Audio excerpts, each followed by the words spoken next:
Hey guys, it's Bill and Nancy, the Thin Blue Lane.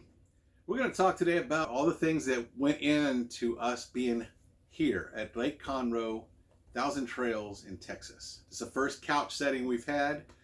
It's our first official video on the road.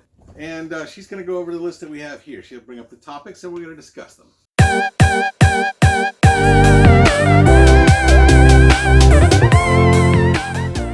Our RV purchase. Do you want to start with that one? Sure. 2015, we went around looking for, we had a Class A RV. It was pretty nice. It was an old Winnebago. And it was 10 years old. And things were breaking down all the time. So we decided, instead of fixing all the problems that kept happening, we're going to go buy a new one. And that's going to take care of all our problems, right? Right. Yeah, no. So we went to a trade show and we were looking at Class A's and they were too expensive. So we're leaving. We're just going to stay in our Class A that we have and be happy with it. We're heading back out. And we start looking at fifth wheels, and we entertained some of the ones with the bedroom in the front and the living room in the front. And both of them were beautiful and had their bonus points. But we're like, no, we're not doing a fifth wheel. So we're starting to walk out the door, and I pointed a sign. I said, Nancy, look at this. She says, what? I said, this RV is fifth wheel is $117,000. None of the other RVs over here like that. So we stopped to go inside to see if the place was gold-plated. It was not gold-plated, but it is luxurious inside. It has a lot of room. Y'all have seen the tour. I'm not going to go into it.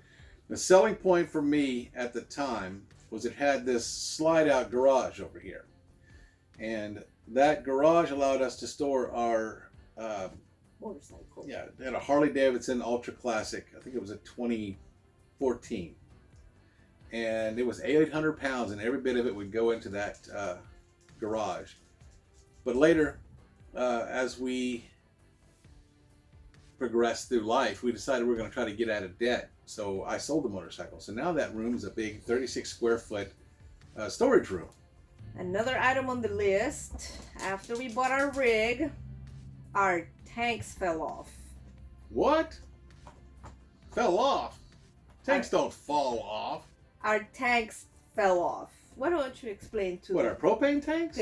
No, all of our tanks, the gray water, the clean water, the black water, all of the tanks, everything that has a tank in it, it fell from the bottom of the rig. And not just like it just fell. Like it fell and it ripped out the piping, it ripped out the electrical. It was not a pretty picture.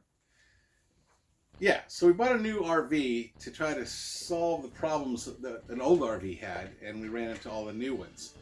Yes, it was the middle of winter in the Dallas area, and the gray water tank actually fell down and pulled out some of the other tanks and the connectors, and also pulled out all the wiring. So we have no buttons to push to see what is if the tanks are full or empty or whatnot. So we took it to the RV repair place where we bought it from, and long story short, we ended up there almost a year living on their property. It was cool for me because it was free rent and free electric and free dumping and everything. But while we were there, we asked them to fix everything that was wrong with this thing. I'm talking about if there was a light bulb in an LED list, we had them replace it. And a lot of the year was spent ordering parts and waiting for the parts. And one of the things we had was the hydraulic legs. We have 6 legs. You just push a button, it levels the whole house, end of story, right? Auto level is your friend. Yeah, it is your friend when it works. But ours didn't work, so they ordered a whole new control panel. It took 2-3 months to get it in, to find out that when they went to put it in, they found out that the hydraulic valve was loose. And they just tightened that, and problem was solved. And they ordered all that equipment for nothing. So that was the problems we got when we first got this thing. But after that year, everything was worked out. We've lived in it for 2 years. Everything's been fine. There's been no more problems with this RV. We were actually at a campground, just steady, you could say, for a while we were both working. So we had to convert from that to getting it travel ready. which entailed, I mean, of course, the organizing everything that you have to buy. You have to go through everything and kind of picture in your head what it is that you are going to have to do to get this thing travel ready.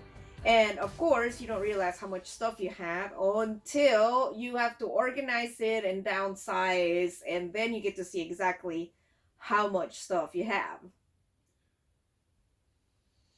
In summary, we had a lot of extra junk in here we didn't need. I'm talking about 200-300 pounds worth of stuff, counting what was in the garage. We got rid of all that. We even got rid of some of her plants. She wasn't happy about that. They went to a good home. Yeah, we left them with the lady back in the park that really loved plants and took care of them, covered them and all that stuff in the wintertime. We did spend probably 2 months getting this thing converted from having lived in it in one spot to getting it ready to go.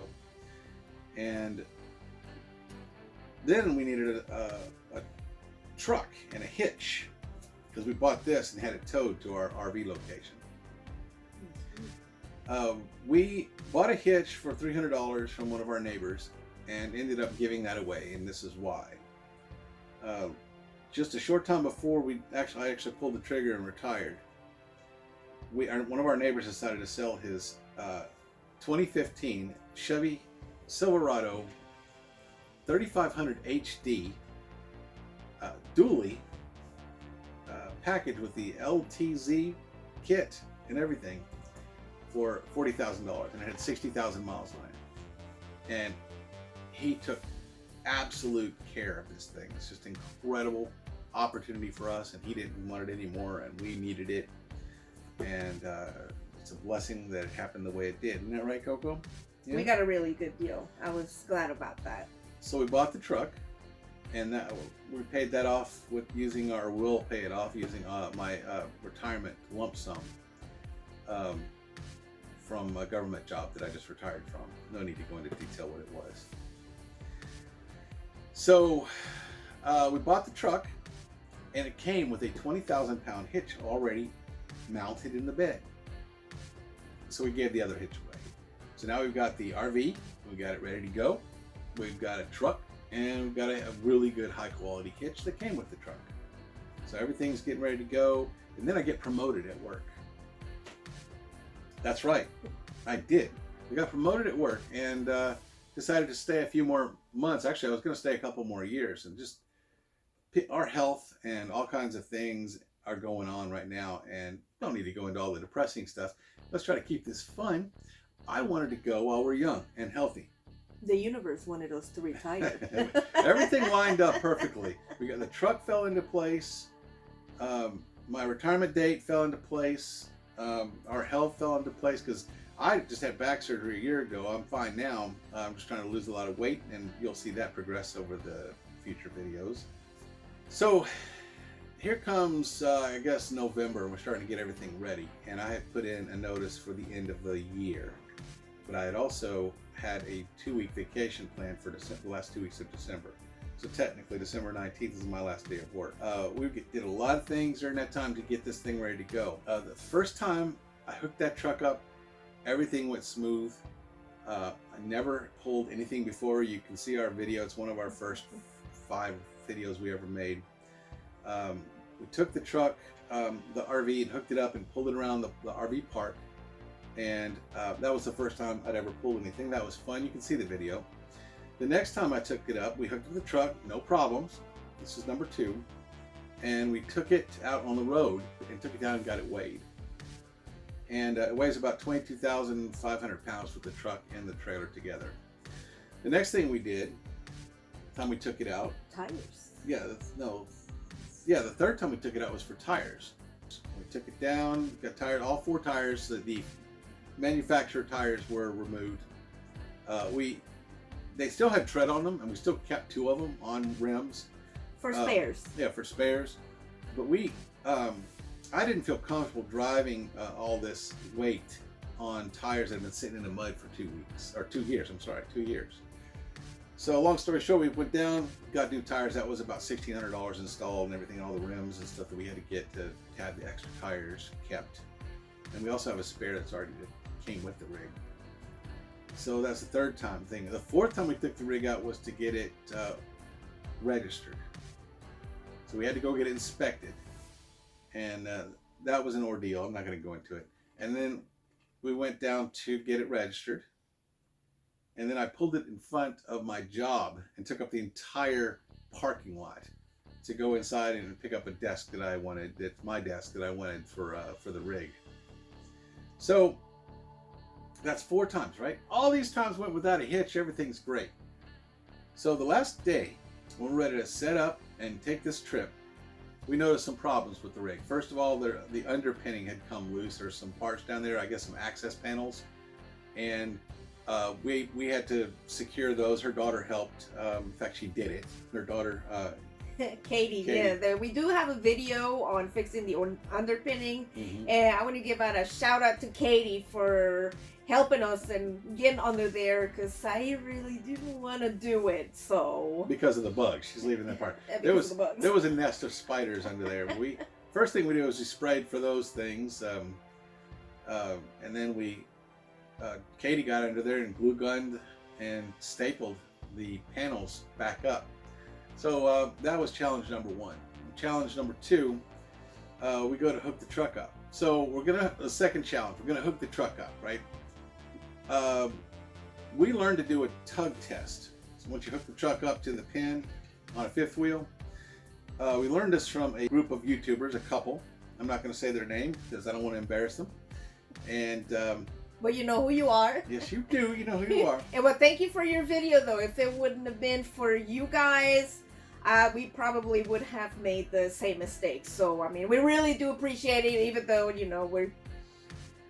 This couple didn't do the tug test for some reason. They were excited. It was a new rig. They were getting out of their old rig, getting into a new rig. Are we narrowing this down for anybody? And he pulled the truck forward, and it fell. The trailer fell off the pin, or off the hitch, and onto the truck. Didn't really damage his trailer too much, but the truck was damaged. Anyway, I couldn't get that out of my head. We hook up the truck to the thing, and then I do the tug test. We bring up all the legs, except the first 2. The front 2 legs, after we hook the truck up, put the front 2 legs about this far off the ground. So if there is a problem and the truck slides off the pin, it will fall down only this far onto those 2 front legs. I don't want it to do that. Nobody wants that to happen, but it's better than landing on the truck. And the first time we got out, I went up to the truck and I grabbed the little brake for the trailer brakes after I hooked everything up, of course, and drove forward, and she said stop because she could see the pin was not engaged and it was sliding out. So thanks to having my wife there with the walkie-talkie telling me to stop, I realized that there was a problem. Went out, put the legs back down the front, drove the truck out.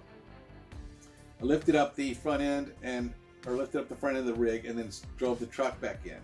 This is all in the last video we did, or next to last video. Mm-hmm. And when we drove the truck back in this time, it high pinned. So the trailer was too high, so it wouldn't engage. So 3rd time's a charm. We drop it down just right, back the truck up, and click! That wonderful, wonderful sound. And I think in my last video I said boom. It's just a very satisfying engagement sound when that thing clicks. Something from that incident for all you new guys and also the seasoned RVers. If you get yourself just a pair of, doesn't have to be really expensive, of the little radios, because, if, somebody's driving a diesel truck and you're, in the back of the rig or something, you can't be screaming or they can't hear you. And it could cause damage to your property if you don't scream fast enough. Stop. It can cost you possibly thousands of dollars. So if you get yourself, little radio, driver has one, I have one. You see a tree coming or anything, hey, stop, and you know that you always have communication. It's a good investment. Yeah, she doesn't need to scream. She can just say, stop. That would work for me. Right. Screaming's fun though. I mean, you can always scream. Or you can always do the stop. I'm sure some of y'all have gone through that. So we get the truck hooked up and everything's fine. Everything's engaged. We're ready to go. And we start to pull forward and we give a neighbor, this is lesson number 3, give a neighbor the other walkie-talkie. Instead of having my wife, who has a personal investment in whether our stuff is destroyed, I gave it to a neighbor. You know, we appreciate him for offering to help. No problem with this neighbor. Not going to talk bad about him. In fact, in the last video, we blurred out his face. He meant well. He He said, did. "Yeah, go ahead and get in the truck, and then I'll help you out." And Yeah. we said, "Yes," but like he said, lesson learned. You know, and nobody's gonna take care as good of a care of your stuff like you are. If something goes wrong, you know, we're the ones that pay for it, not the neighbors. So always, if the neighbor wants to help out, let them help out. You know, but send your spouse or somebody out there to, you know, kind of co-pilot or double check and make sure that everything's in the up and up. So the neighbor tells us as we're pulling out to stop. So I thought maybe we were about to hit a tree or something. So I get out, put it in park, go back there, and there's a thick tree limb up on top of our ladder right up here. And I just looked at him and I said, "What happened?" He goes, "I wasn't looking up there." I said, "Okay, it doesn't look like it's damaged." So we went ahead and pulled forward, and the tree just, you know, went off the ladder. It didn't really hurt anything. It didn't get caught on the up part of the ladder. Just got caught across the top. Very fortunate for everyone involved. No damage. So all of those adventures are over. Or are they? We go to get on the highway, and I started hearing a noise. Why don't you tell them about it? We, like you said, we started driving down the road, and there was like this banging sound, like something was flapping around or wasn't secured. We looked, it was the bed cover. We have the bed cover that folds into the trifold. And he fastened one of the belts, but the other one wasn't fastened. So as we were driving down the road with the wind and everything, it just kind of flapped around, which makes the bed cover shake. So we pulled over and decided to get out there and hook it up, tighten it up, and get back on the road. Minor fix. Minor fix. So we're heading down the road finally. We're on Highway 75, which turns into 45. We're going south. We're headed towards Houston, Magnolia area, Lake Conroe, basically. And we're coming down the highway, and everything is cool until all of a sudden we get into some construction, which is no big deal. But the highway starts closing in on us. Now there's about a foot on each side past the right and left lines on the highway for, you know, oopses. No room for error. And I'm thinking, wow, just as I'm thinking it couldn't get any worse, let's just go ahead and take away that. So now, literally, the right lane ends in a wall and the left lane ends in a wall. I'm doing about 60 miles an hour, pulling a 50-foot rig, about 14 feet high, 8.5 feet wide or so, 8 feet, 8.5 feet wide. We're going down the road and cars are passing us like it's a Sunday picnic. They're just passing us. If that wasn't bad enough, I can feel something, and I look up and there's an 18-wheeler passing us. You can see that in our video too, our trip video that we did. I did a freeze frame on the 18-wheeler as it's going by. That was fun. And then a little bit later, the road opens up. It's smooth sailing. I can relax. And then you said what? I said, she's on the phone. I go, what? Oh, I look over. There's a car coming on the on-ramp. And she's not watching. She's on her phone. She's not paying attention. And if you see the video, it looks like she finally did see us and speed up. But I actually disengaged cruise control. I didn't have a place to go. This was the driver that was coming in on the on-ramp. Yeah, a lady was on her phone coming on the on-ramp, and she wasn't paying attention. So I slowed down, and she ended up getting in front of us. And it looks like on the video that she speeds up. And she may have a little bit, but most of it's me slowing down. And then I had to speed back up, which, gas mileage. So people need to pay attention. So we're going down a little bit further, and I look up ahead because I always like to pay attention to what's going on up ahead. And there's an 18-wheeler that looks like it's gone off the road. So I immediately disengage cruise control because even though it's way, way up ahead and I can barely see it, and it's on our video too. I don't think you can actually make it out on there. But I disengaged the cruise control, and yes, people are flying past me, and they're trying to get in front of me, and then they're about to run into whatever it is that 18-wheeler was missing. And then I start looking at cars swerving. So yeah, I had slowed down until I observed a big tire across the roadway, and I went over onto the side with this whole rig of the road. Thank God there was a side. Keep in mind, we have 10 tires on here. It was $1,600 for the 4 back here. I haven't bought tires for the dually, but I'm imagining that around $1,000 probably for all 6 of those tires. Granted, there's only 5 on this side. You got the 2 the dualies, the front tire, and then the 2 back here. So it's still 5 tires. I didn't want to hit the thing, so we Let's went just around. say they ain't cheap. No, they ain't cheap. So, so we went around that obstacle, and finally, we get to Thousand Trails, Lake Conroe, Texas. No. Yeah. We had to fix the slide. Oh, yeah. So the next problem is we stop at a rest area. Go ahead. Stopped at the rest area. As you all know, we have 3 Chihuahuas. And we took them out and we decided to do a walk around of the rig before we got back on the road, which was a very good idea, and I will tell you why. As we were walking around the rig, I noticed that one of the rubber seals on our garage was sticking out probably over 2 feet. And if I wouldn't have noticed that, we could have kept on driving down the road. We could have lost the seal, which could have caused a leak on the rig, which could have cost money. I mean, you know where I'm going with this. However, now what we learned from this is always check on your rig. Now for you guys, for everyone, you know, veteran RVers, you newbies out there, if you stop somewhere and you get out of your car or your rig, walk around, check everything, check your tires, your equipment, make sure that everything is where it's supposed to be. And then walk around again. And then walk around again. Like I said, if we would have missed that, I mean, it couldn't have been much for a rubber seal, but just, you know, the problems that it can cause. And extra money that you don't need to spend if you spend just a few minutes walking around making sure everything is where it's supposed to be. We have a video where she gets up here and fixes it. She's afraid of heights, and she's kind of just sliding that thing back over. You can see on the video, we pull the slide out, she fixes it, we put the slide out back in. It doesn't look that far until you're up there looking down, and it looks like it's going to be a long shout. We have a video of that too. Then, after all of that, we finally make it to Thousand Trails, Lake Conroe, Texas. And we pull in here, and the lady says, there's a real good spot over in B section, which is the paved section. And I think there's only one left, so you might want to get over there real quick, because there's other people that are ahead of you that might be driving around looking for a spot like that.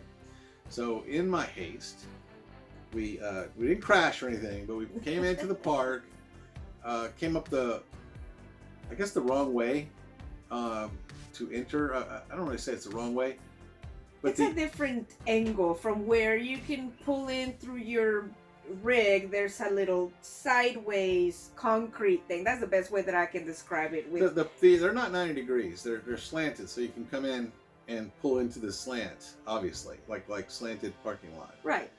But it wasn't much more, like instead of 90 degrees, probably 100 or like 100 degrees. It wasn't really bad. But the point is, we should have gone around and come in that way. And this again was my first time ever parking at an RV park, and also was in a hurry. Don't ever get in a hurry with these things. That's a lot of money. So no big deal. But the tires went through the grass and they sank because it had just rained, and they sank probably a foot, maybe 3/4 of a foot into the grass. The tires of the trailer. It would have been good. He would have done good, but like he said, it had been raining a lot, so the ground was really, really soaking wet. And I mean, of course, if you're gonna put 18,000-20,000 pounds on it, is your tires are just gonna sink. And our problem was that once our tires were sinking, our legs were going to hit part of that concrete trying to pull into the side. So yeah, we'd have ripped off a support leg if we had continued. And again, she saved me on that one. Radios, guys, hey, stop. Well, walkie-talkies. So neighbor comes over and goes, why don't you go down the other part of the park, turn around and come back and come around the park and enter at a less than 90 degree angle. And yeah, duh, I know. And I know that now. So I did that. We did like a 15-point turn, getting back out and onto the street. How'd that go again? Like that? Yeah. I was proud of him. After we walked around the campground, and he said that's where I had to turn around. My hat's off, and I wouldn't have done that. No. So I take the rig down, make the loop, and have to go down to where we The rigs do car washes and stuff like that. They also have a dump station, and it's not much wider than the rig. And I had to take the rig through there and then come around and make a U-turn. And then we had to come back in and come into the space properly, and had no problem, and nothing came off the pavement, anything like that. You know, lesson learned in this case. But the next thing that happened was, and her daughter Katie was with us, and thank God, because I lined up the sewer and the water with the box outside. Logical, right? Thing to do, right? The problem is that there's a slant coming up, and then it's level. So part of the tires were still on the slant. And her daughter says, if you disengage the truck from the trailer, it's going to roll downhill into the neighbor's lot, and maybe off into the trees and down into a ditch. I said, thank you, Katie. Again, don't get in a hurry when you're doing these things. Yeah, thank you, Katie. So I pulled the RV up to where it's no longer on any part of a slant. It was flat, and then we chalked the tires. I mean, you're going to do that. And what I didn't know is when you disconnect the equipment, the plug and power plug and everything from the trailer, from the truck, I thought the brakes would engage on the trailer, but they don't. I mean, it could just roll downhill and bye-bye trailer. And there's no way to stop it once you take it off the truck. I mean, it's gone. It's just gone. I've seen other RVers YouTube videos where that almost happened to them too. And you know who you are. So we did pull it up a little bit further. Thank you, Katie. Because I don't even want to know. We probably wouldn't have done it, but you know, might have. Our maiden voyage wouldn't have been. I mean, it would have been like started and done just like that. Yeah, so we get the thing up on flat land, get it secured, get it chalked, disconnect the truck. There's no more problems, except the sewer hose, because where I moved to doesn't reach. Water hose fine, because we have extensions. And we have power cords, which reached, but if not, we also have power cords. It's always a good idea to have extensions for your sewer hose, and for your any kind of equipment you have should have some sort of extensions. So I had to go down on New Year's Day. I had to go down and find a sewer hose, and a longer one, and then I had to put it together. This one wasn't pre-assembled, and that took a while for me to figure out. It's pretty easy once you get it figured out, but trying to get everything, I'm not going to go into. Y'all know what it's like. You don't know what it's like. You don't know what it's like. Lesson learned, though. Like he said, always, you know, it's good advice from what we learned on having the extra sewer hose, an extension for your, you know, your water hose, for your power cord, because you might need it. You don't know what your next campground is going to look like, or you never know. You know, there might be a neighbor out there in need that, you know, forgot the hose, or it needs, you know, a plug-in or something. You might be able to help somebody out. And we did have another hose, but it was the hose we used to flush out the black water tank. And granted, it's not a dirty hose. It comes off the faucet on a split, and one goes to the fresh water through a series, not just one, but a series of water filters. The other one goes into an inlet that just flushes out the black water tank. It's never actually in contact with the black water, but it's not a hose you want to use for anything else. We use a bright yellow hose. You know, never to use that for anything except for flushing out the gray water tank. A black water tank. It does sound worse than it is, because it's not really in contact with the black water. But still, though, I mean, don't mix your hoses. You guys know, I mean, from your rig, if you plug in to flush your black water tank, you know, it goes in directly. You don't know for sure if there's going to be any backflow or anything in there. And I mean, seriously, why take the chance? I mean, we all know that unsanitary conditions per se, your hose can lead to E. coli, and E. coli is not your friend. So use separate hoses. You know, I mean, it'll save you a lot of trouble. Like I said, pick a bright color one like us. We have the yellow one, so we know that one, you know, it's going to be for the sewer, and the other one's for the sewer. And the other one's going to be for the drink, and also on that for storage. What we do, or what we would recommend, or I would recommend, would be for your hose that goes onto the sewer for your water. Just stick it in a trash bag or a tote or something, so that does not come in contact with something else and it can get cross-contaminated. Same with your big sewer hose that goes into your black tank for the dump station. You know, if you can avoid it, don't just throw it under your rig, because there's going to be leakage and that's going to contaminate around in there, which can also, I mean, we all know it can get you sick. So why do that? We have our bumper, and most of them do, I think, is where we can put the long sewer hose. It just goes into the bumper and then seals up in there. So that takes care of that one. But and always be sure to dump your black tank. This isn't for you experienced folks, but some of our friends out there have never lived in an RV or have never traveled yet. They're about to. A lot of our friends are about to. Or they're getting ready like we were at some point. That we did a lot of YouTubing to see what we needed to do. So if we can help someone out with the videos that we do, I mean, we would really like to do that. Help you guys out and help you, avoid making mistakes. You know, the other guys that we talked about, if it wouldn't have been for them, we could have had a damaged truck. So, I mean, we all like to be in this community, and if all of us, can help each other out and prevent us from, a catastrophe, I mean, why not? It'd be great. And we love helping you guys out if we can as well. Catastrophe. Big word. You don't know. It could, catastrophe. I mean, having your tanks Absolutely. fall from the side of your rig, which you lose your electricity, and that's a catastrophe. That's a catastrophe. And you don't even have to have a cap. So you want to empty the sewer first, and then we empty. We have 2 gray water tanks. So we empty the where the dishwasher is, because that water's nasty. And the kitchen sink. And the kitchen sink. That all gets through there next. Kind of cleans out Kind of cleans out the black water mess from the rinses kind of the hose rinses, a little bit. Yeah, rinses. And then of course we have our shower and bathroom. That all goes into its own tank.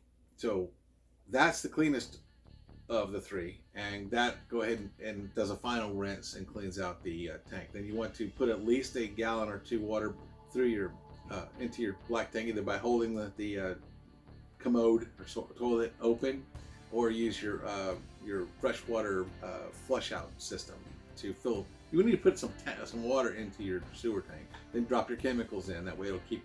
You're gonna want to keep your sewer as healthy as you possibly can.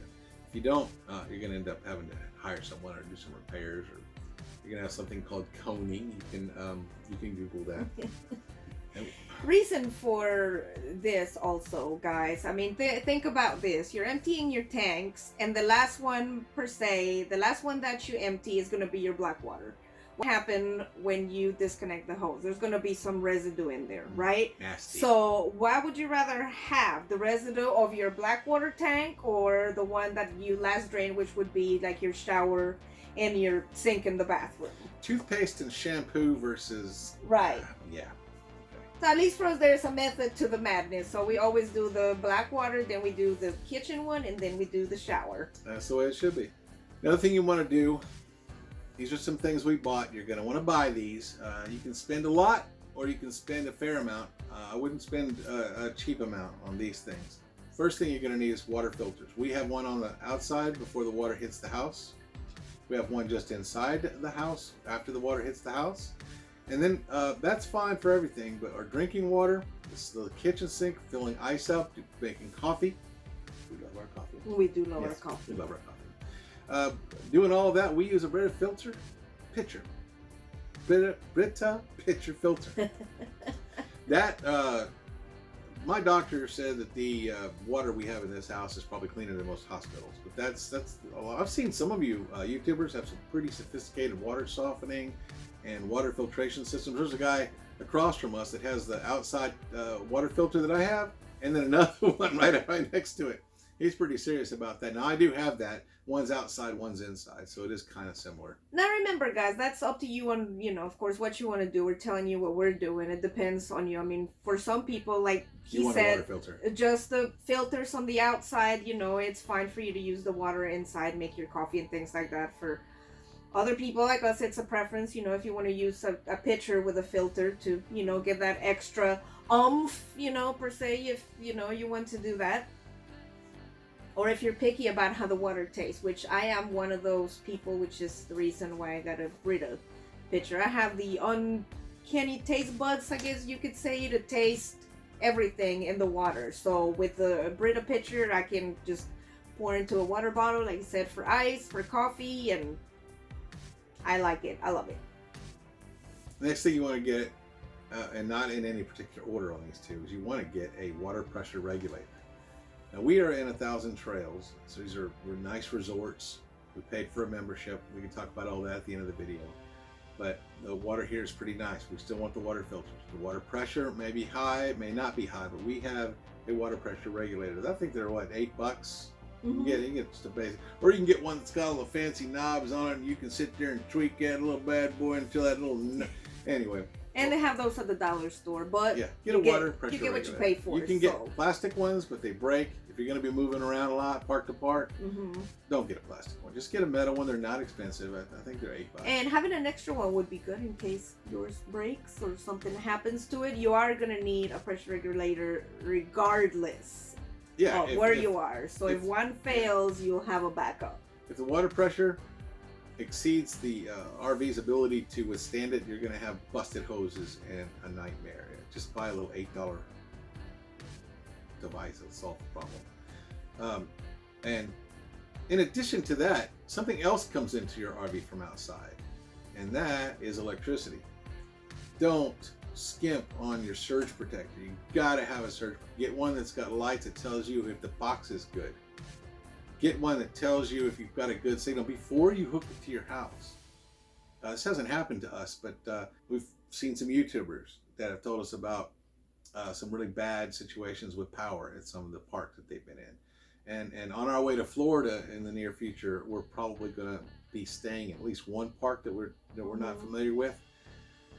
Here's the deal. You take your surge protector, and ours cost around $70. I know that there's some of the people out here have them up to $700. Don't skimp, but I don't think I would spend less than $70.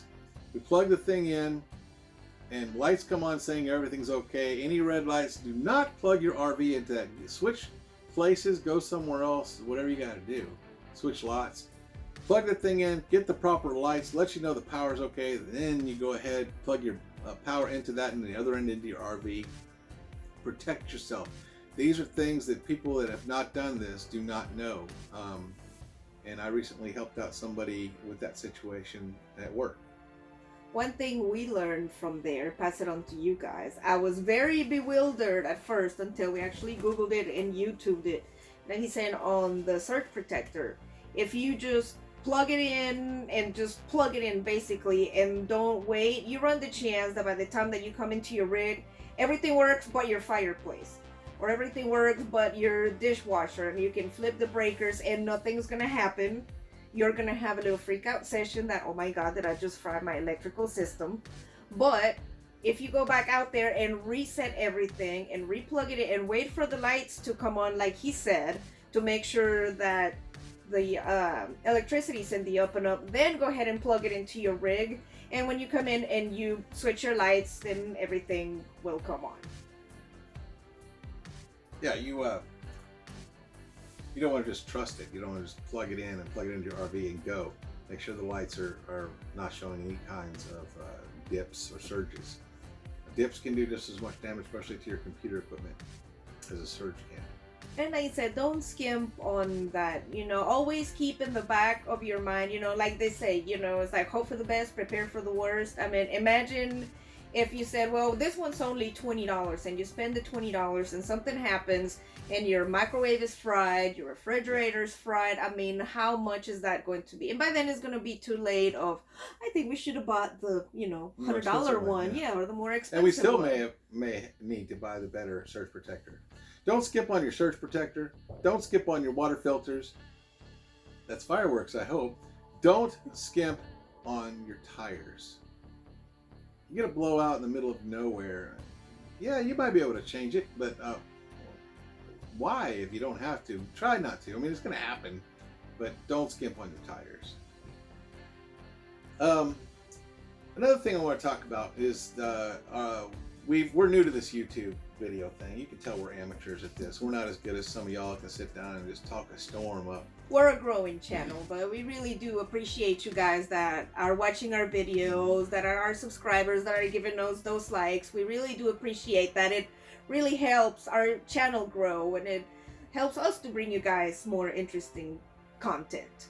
Yeah, we've got a lot more stuff to show you. We've got a DJI Mavic Mini drone we bought to take videos with. We bought gimbals for our phones, so there's not all that shaking you've been seeing in our past videos.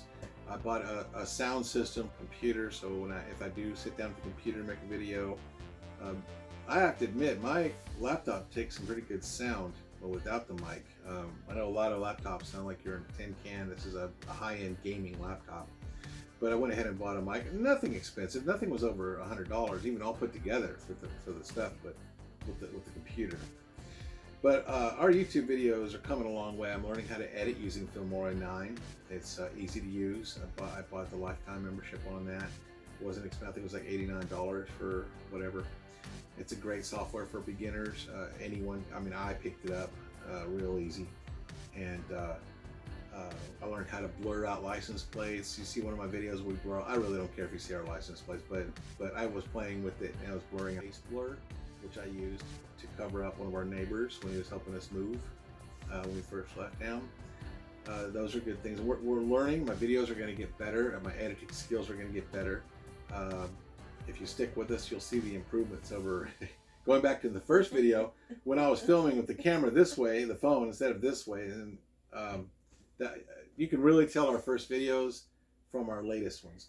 This is our second time doing this whole thing, because the first time we used a camera we bought, the video was sped up and the sound was behind.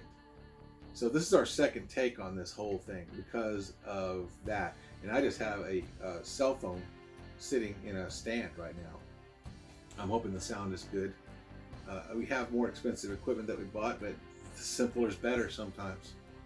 Right. So if you would stick with us, if you would be sure to subscribe to our page. My wife got me these for Christmas. Thank you. And subscribe to our page, and that's great. Like our pages, that's great. It helps the algorithm, so it helps get the word out that we're here, so YouTube will recommend us. But here's the other thing.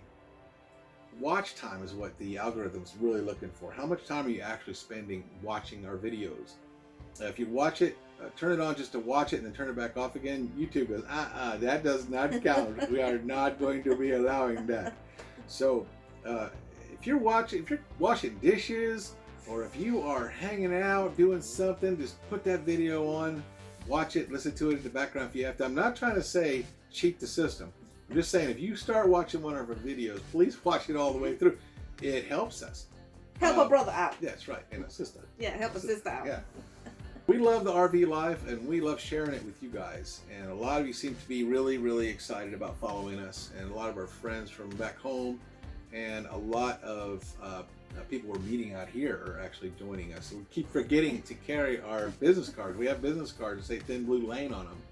Because people were like, Thin Blue what? Thin Blue Line? No, Thin Blue Lane. Big difference. Thin Blue Line is a different thing. So that's all we have for right now. I have something though. What's that? I want to ask the viewers, since they already heard our adventures and what happened to us, I want to know, what have you guys gone through on your maiden voyage? Did it go out, go on without a hitch? Did you have something, bad happen with your rig? Put it down in the comments. What was the best thing about it? What was the worst thing about it? What did you learn from that? What would you pass on? Was there something that we didn't do on our maiden voyage that you think, there's some heartache? We would appreciate it. Any of the advice that we just empowered upon everyone, if any of it's wrong, or you feel like, no, you got that wrong, you're not going to hurt my feelings. Comment down below if you think there's something different that I might have said, or something I need to fix or correct.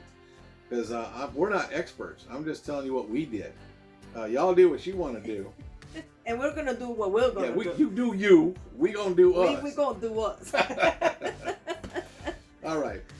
I do want you to also comment below with some other ideas that you would like to see us do.